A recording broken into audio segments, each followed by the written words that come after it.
Muy buenos días a todos. Buenos días, señoras senadoras, señores senadores, ciudadanos integrantes del Comité de Acompañamiento, personal del Senado, medios de comunicación. El formato de estas comparecencias me obliga a hablar en primer término, en primera persona, cuál ha sido mi trayectoria personal, los resultados que he obtenido en el servicio público y por qué considero que reúno el mejor perfil para el cargo. Luego haré brevemente una explicación de cómo, en mi concepto, en mi opinión y basado en mi experiencia, creo que tendría que funcionar de manera eficaz una Fiscalía Anticorrupción y concluiré de manera muy clara, muy precisa, diciendo que el andamiaje jurídico vigente no permitirá presentar los resultados que la sociedad espera.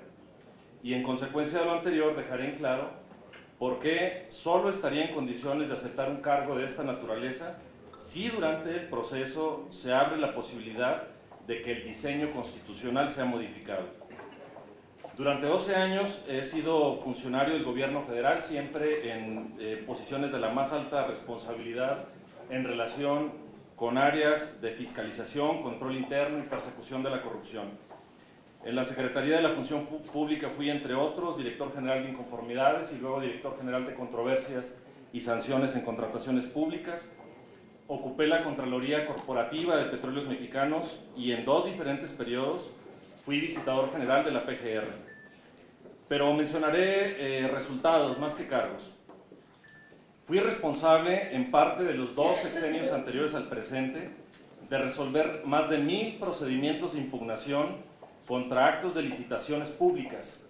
Y de esos casos declaré la nulidad de actos irregulares en más de 300 casos que implicaron montos acumulados por más de 50,000 millones de pesos. Por casos en los cuales detecté anomalías en procedimientos de contratación, bases concursales dirigidas, fallos contrarios a la legalidad o a las reglas de los concursos. Sé lo que es ser sujeto de presiones, de intereses económicos, de intereses políticos, que se manotee en la mesa por un secretario de Estado, un titular de un organismo descentralizado. Y en todos estos casos quiero decir que lo hice siempre con el apego a lo que la Constitución ordena, de velar porque en las contrataciones públicas se preserven las mejores condiciones para el Estado. El 97% de los casos de mis resoluciones se sostuvieron en tribunales en posteriores impugnaciones. En Pemex, aunque fue un término muy breve, solo 10 meses, tuve oportunidad de corregir deficiencias regulatorias respecto del funcionamiento de las empresas filiales, en las cuales a menudo su velo corporativo impedía hacer una fiscalización adecuada de recursos públicos.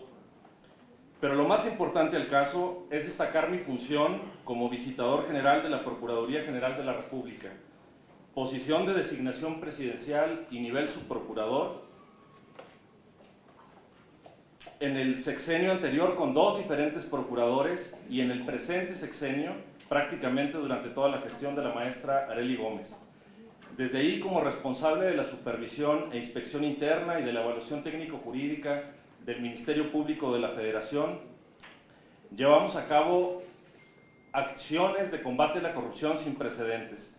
Durante mi gestión destituí por responsabilidad administrativa grave a más de 250 agentes del Ministerio Público, de la Policía Federal Ministerial o peritos. Dirigí la persecución penal de cientos de casos de delitos cometidos por servidores públicos o por particulares relacionados con ellos. Y puedo afirmar que nadie, no solo de entre los candidatos, sino incluso, me parece, en todo el Estado mexicano, ha encabezado un número mayor de procesos de esta naturaleza. En el primer periodo en la Visitaduría General llevé a formal prisión o vinculación a proceso a 150 servidores públicos y en el año y medio en que tuve el honor de acompañar a la procuradora Arely Gómez, logramos en solo un año y medio, como lo digo, autos de formal prisión o de vinculación a proceso en contra de 173 personas. Insisto, no tengo noticia de que un funcionario haya dirigido un número similar de causas penales específicamente en contra de servidores públicos. Quizá notarán mi obsesión por los datos y la estadística, pero para dirigir áreas complejas se requieren metodologías de planeación, uso de bases de datos, establecimiento de indicadores de desempeño de áreas, de procesos, de personas en lo individual para detectar la finalidad última de los procesos que se comunican entre sí. El éxito de mi gestión lo basé siempre en seleccionar al mejor personal, no importando su origen, solo basado en dos únicos criterios: capacidad para dar resultados e integridad ética. No encontrarán en los equipos que tuve el honor de dirigir a funcionarios pertenecientes o provenientes de militancias partidistas o cuotas de grupo alguno, ni identificaciones ideológicas de ninguna especie. No tengo miedos ni complejos para rodearme de personas más talentosas que yo, ni para ser dócil a aprender de mis subalternos. Sé muy bien cuál es el papel de un líder en la dirección de una organización. En este ambiente del combate a la corrupción, uno se juega a diario no solo el puesto, sino incluso la integridad personal, a veces familiar, o la seguridad. Y la gente de un equipo sabe que no se arriesga si el jefe no pone el ejemplo. Entre esos más de 320 autos de formal prisión o de vinculación a proceso, hay muchos casos de cohechos, de enriquecimientos ilícitos, de extorsiones, de delitos contra la administración de justicia, de peculados, privaciones ilegales de la libertad, en fin. Durante la fase de preguntas y respuestas podríamos platicar de casos en específico que sustentaran esta numerología.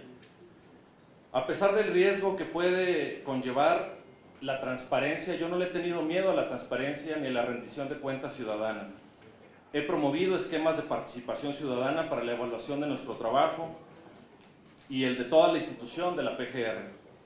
Y en lo personal he hecho públicas mis declaraciones patrimonial, de intereses y fiscal también, y no solo en el formato del IMCO que indica la presentación de los recibos de las declaraciones de impuestos, sino el contenido mismo de mis declaraciones fiscales, de donde cualquier ciudadano puede advertir cuáles han sido mis ingresos, qué impuestos he pagado al fisco federal. Pero mi convicción por la transparencia no la obtuve de estas iniciativas ciudadanas que han tenido tanto auge en épocas recientes. En realidad, desde el año 2003, cualquier ciudadano puede consultar todas mis declaraciones patrimoniales en el formato más abierto que permite la plataforma que administra la Secretaría de la Función Pública. Por cierto, mi esposa también tiene públicas sus declaraciones patrimoniales. Basado en esta experiencia, afirmo que una Fiscalía Anticorrupción deberá estar dotada de dos elementos esenciales. Número uno, potencia operativa, es decir, gozar de los instrumentos, facultades legales, recursos humanos, materiales y financieros necesarios para atacar el tamaño del problema. Y número dos, autonomía e independencia política, lo cual es indispensable para actuar contra sujetos que gozan de influencia o poder público. Por cuanto al modelo operativo, los novedosos modelos de investigación y de persecución penal, sobre todo a partir de la vigencia del sistema acusatorio, se basan en la eficiente interacción de cuatro tipos de actores. El agente del Ministerio Público, que es el abogado que dirige la parte jurídica, naturalmente, y procesal.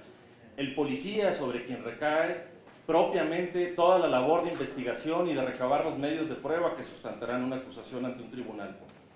El perito o forense, que es el auxiliar directo para determinar cuestiones de orden técnico. Y finalmente, una figura novedosa y de gran utilidad, que es el analista, que es un funcionario especializado en labores de inteligencia, es decir, de procesamientos de bases de datos, sugerencias de líneas de investigación, investigaciones de redes de vínculos, etc. Dado lo anterior, enseguida explicaré en estos 2 minutos que me quedan por qué el modelo actual presenta restricciones importantes a estos elementos que he mencionado. Primero, porque si bien el nombramiento proviene del Senado, el señor Presidente de la República goza de una facultad para objetar el nombramiento y el Procurador General tiene una facultad de libre remoción sobre el fiscal anticorrupción. Si bien estimo que la prudencia política nos haría suponer que estas facultades no se ejercerán, el solo modelo de estas atribuciones nos indica la subordinación al Poder Ejecutivo y al Procurador General por parte del fiscal anticorrupción. En el acuerdo, número 2, en el acuerdo emitido por el Procurador General hace 3 años, definió que todo el modelo de operación de la Fiscalía Anticorrupción sería bajo las mismas reglas, estructura, recursos, con que lo ha venido haciendo durante años la Unidad Especializada de Investigación de Delitos de Servidores Públicos, la cual históricamente ha presentado resultados ínfimos, en promedio 10 autos de formal prisión por año, ninguno de ellos por enriquecimiento ilícito y solo 3 en el periodo 2010-2006 por cohecho. Es decir, la novedad del diseño es que habrá un fiscal nombrado por el Senado, pero llegará a operar en una estructura que ha probado históricamente su ineficacia. Por otro lado, la fórmula a través de la cual se determinó la competencia de la Fiscalía Anticorrupción rompe con el principio de unicidad orgánica y funcional del Ministerio Público, al definirse a su favor una competencia exclusiva respecto de los delitos del título 10º y 11º, con lo cual se desentiende el resto de la organización, el resto de la institución, de la función de perseguir este tipo de delitos, lo cual es en extremo ineficiente, pues la Fiscalía evidentemente carecerá de estructura en todo el territorio para poder reaccionar a este tipo de hechos y tampoco sería económicamente funcional que tuviera una estructura paralela. En otro giro se quedan fuera de la competencia de la Fiscalía tipos delictivos a través de los cuales a menudo se persiguen hechos de corrupción: el robo, el fraude, la administración fraudulenta, la extorsión, la defraudación fiscal, las operaciones con recursos de procedencia ilícita, etc. Y en cambio se incluyen en la competencia de esta unidad delitos que técnicamente no son de corrupción, sino de violaciones de derechos humanos, como lo son los casos de desaparición forzada de personas. Esta fórmula competencial estrangulará operativamente a la Fiscalía, pues de alrededor de 1000 expedientes que actualmente tiene, en cuanto entre en funciones se ampliará considerablemente ese número con las remisiones que tendrán que enviarle todas las delegaciones en la institución. Dado el tiempo, si me permiten, podría concluir en las preguntas y respuestas con el resto de puntos de mi exposición, que son 2 puntos adicionales. Muchas gracias, César Alejandro Chávez Flores. Es ahora el turno de la participación de la señora